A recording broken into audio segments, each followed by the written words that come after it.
Cambridge Ielts 3 by the University of Cambridge Local Examination Syndicate. Published by Cambridge University Press. This recording is copyright. Cassette 1, Side 2. Test 2. You will hear a number of different recordings, and you will have to answer questions on what you hear. There will be time for you to read the instructions and questions, and you will have a chance to check your work. All the recordings will be played once only. The test is in 4 sections. Write all your answers in the listening question booklet. At the end of the test, you will be given 10 minutes to transfer your answers to an answer sheet. Now turn to Section 1.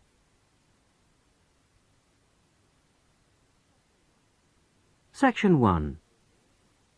You will hear a conversation between the receptionist of a language school and a student who has just arrived for the first morning of his English course. First, you have some time to look at questions 1 to 5. You will see that there is an example which has been done for you. On this occasion only, the conversation relating to this will be played first. Sorry to keep you waiting. Well, firstly, let me give you this booklet. It tells you a bit more about the school, the courses and the social activities we offer. Now, on the first page, there's an outline of this morning's activities. There, you see. The programme starts at 10 o'clock. Try not to be late, as it's a very full day. The programme begins at 10 o'clock, so 10 o'clock has been written against the answer. Now we shall begin. You should answer the questions as you listen, because you will not hear the recording a second time. Listen carefully to the first part of the conversation and answer questions 1 to 5. Sorry to keep you waiting. Well, firstly, let me give you this booklet. It tells you a bit more about the school, the courses and the social activities we offer. Now, on the first page, there's an outline of this morning's activities. There, you see. The programme starts at 10 o'clock. Try not to be late, as it's a very full day. At 10 o'clock, all the new students will gather in the main hall to meet the principal and the rest of the staff. In fact, you spend most of the morning in the main hall. Where's that? I'll show you in a minute. Just let me quickly run through this morning's events first, and then I'll explain how to get there. Yes, okay. Right, where were we? Yes, so the principal's talk will last about 15 minutes, and then the director of studies will talk to you for half an hour about the courses and the different requirements for each. After that, the student advisor will tell you about the various services and activities we offer to students. Any questions? So, all of this is in the main hall? That's right. And then you'll go next door to classroom 5 at 11 o'clock. What happens there? You'll have a test. Test? I don't like the sound of that. What sort of test? Oh, it's nothing to worry about. It's just a placement test to help us find your level of English so that we can put you in the right class. It won't last long. You now have some time to read questions 6 to 10. Now listen carefully and answer questions 6 to 10. But how do I find the main hall? Right. If you look on the back of the booklet I gave you, you'll see a map of the school. Let me show you. Look, you came in through the main entrance here, and now we're here at reception. Now, to get to the main hall, you walk on to the end of this corridor in front of you, and then you turn left. Walk along past the language laboratory and then past the library, which is next to the language lab on the same side, and facing you is the main hall at the end of the corridor. You can't miss it. So it's next to the library, in fact? Yes, that's right. I should be able to find that. And Do you have a computer laboratory? Yes, we do. Could you tell me where that is? Certainly, yes. You go down to the end of this corridor again, but this time don't turn left, turn right, away from the main hall. The computer lab is immediately on your right, OK? Mm-hmm. And where's the staff room in case I need to find a teacher at some stage? The staff room is near the main entrance, on the left over there, just opposite the reception desk. In a day or two, I'm sure you'll find your way around very easily. Oh, one last thing. Is there a student common room? Oh, yes, I forgot to mention that. It's this area here, very close to where we are now, to the right of the reception desk as you come in the main entrance. There's tea and coffee facilities there. Great. Thank you very much. You're welcome. That is the end of section 1. You will now have half a minute to check your answers. Now turn to section 2.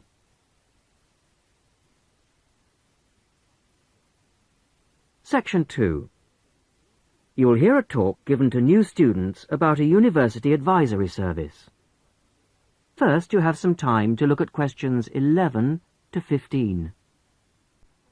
Now listen carefully to the first part of the talk and answer questions 11 to 15.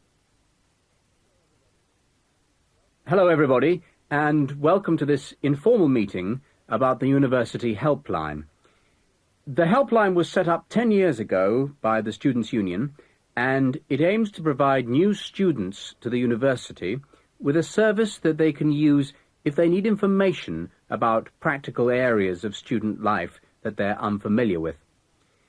Let me give you some examples of the type of help we can offer. We can provide information on financial matters. For example, you may feel that your grant is insufficient to see you through college life, or you may have some queries regarding the fees you're paying if you're an overseas student. In both cases, the helpline would be able to go through things with you and see what the outcome might be. Another area we can help with is what we generally term the domestic area, things such as childcare and the availability of nursery provision, for example, come under this. Then there's academic issues that may arise while you're in the early stages of your course that you may not know what to do about. You may wish to know more about essay deadlines, for example, or how to use the library. There are all kinds of questions you will find yourself asking and not knowing where to get quick answers from. The helpline would be able to provide these. The last example I've given here is simply termed social. And yes, there is a lot of social life here, but you may have a particular interest you wish to pursue, or you may wish to participate in outings or trips if you don't know many people at the moment. Before you hear the rest of the talk, you have some time to look at questions 16 to 20. Now listen and answer questions 16 to 20. Let me give you some details so that you know where to go and who to see if you want to pay us a visit. Generally, you'll see our helpline officer, Jackie Kouachi. That's Kouachi. Jackie is a full-time employee of the Student Union, and she works in the Student Welfare Office. That's the office that deals with all matters related to student welfare, and it's located at 13 Marshall Road. I have some maps here for those of you who haven't been there yet. If you wish to ring the office, the number is 326-9940. That's 326-9940. The office is open between 9:30 and 6 o'clock on weekdays and from 10 to 4 on Saturdays. And there'll be somebody there, usually Jackie or myself, between those times. If you want to make an appointment, you can phone or call at the office in person. Please note that it may not be possible for anyone to see you straight away, particularly if it's a busy time, lunchtime for example, and you may have to go on the waiting list and then come back later. Well, enough from me. Any questions? That is the end of section 2. You will now have half a minute to check your answers. Now turn to Section 3.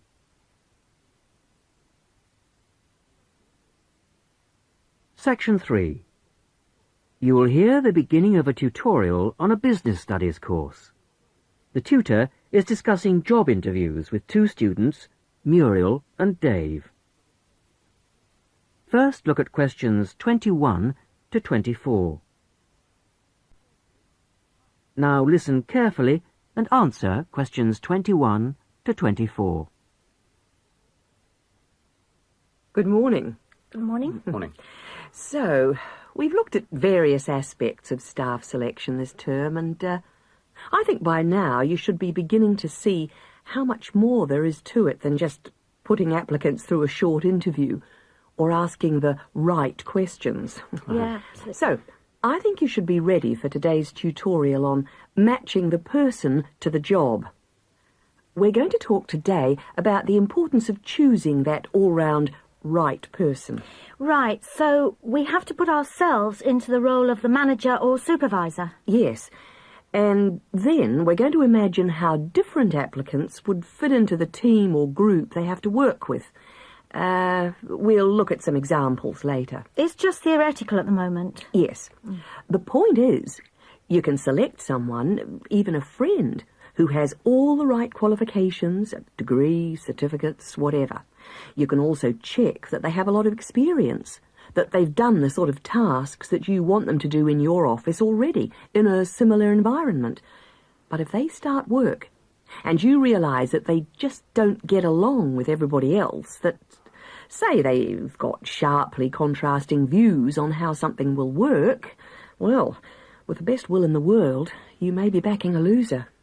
Wouldn't it be just a question of company training, though? Not always, particularly in a team situation. And I think it's important to think in terms of that type of working environment. People have to have faith in each other's ability to carry out the task their boss has set them. They have to trust that everyone will do their part of the job. And you can't necessarily train people for this. But it's like trying to find out what someone's personality is like in a job interview. I mean, you just can't do that. Even if you try, you won't find out what they're really like until they actually start work. Well, in most interviews, you usually ask candidates questions about their hobbies and what they like doing in their spare time, that sort of thing.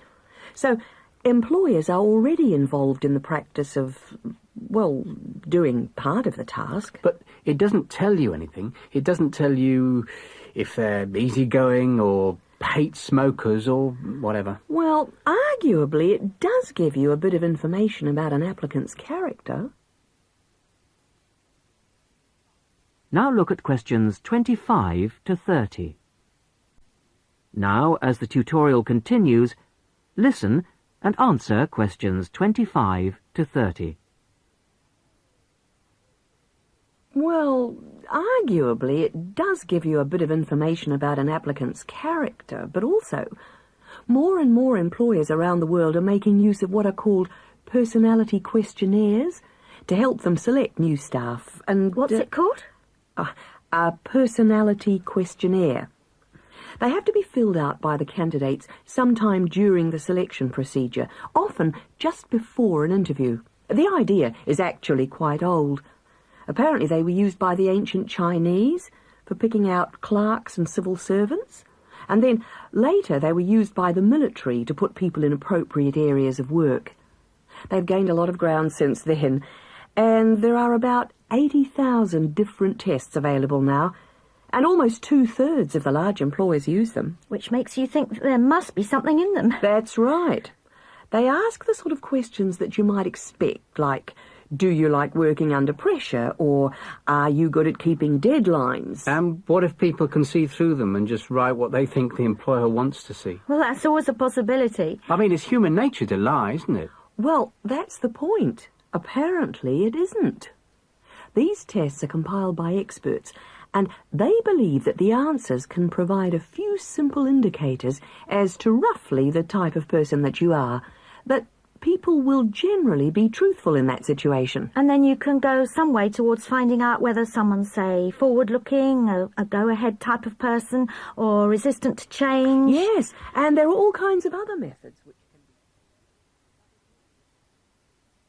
That is the end of section 3. You will now have half a minute to check your answers. Now turn to section 4.